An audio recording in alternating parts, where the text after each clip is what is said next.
your friends and family to gather around this one-of-a-kind ornament wreath board. Hi, I'm Yvette Rios, and I'm gonna show you just how to make it.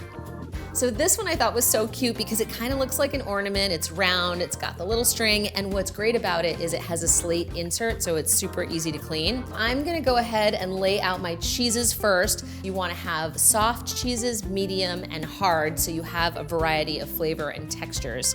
So I have these little mini bries here, and I'm just gonna put these right in the center.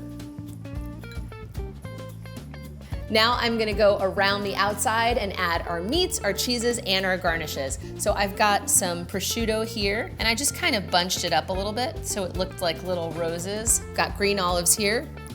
And one of the things I like to do when I'm putting a board together is you sort of wanna color block it and put things in with like items, because it just makes it look like super clean. And now I'm gonna add in some crackers, and then I've got some aged cheddar cheese. So you use the tool kind of like this, and you sort of twist it, and it'll break the cheese up into little chunks. I love adding Marcona almonds because they're nutty and they're a little bit soft and buttery. They're really, really delicious. I'm putting in a few spiced pecans for those of us that like a little spice. I'm gonna add in a little salami here, and I just think this is so delicious, this black pepper salami, and it has that really pretty detail on it that's gonna make our charcuterie board look so beautiful. Okay, next I'm gonna add our artisan crisps.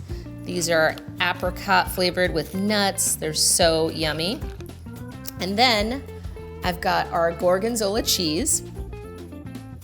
Now I'm gonna add a little pop of color with some fruit. I love having sweet things on the board as well, and raspberries are just so delicious with cheese.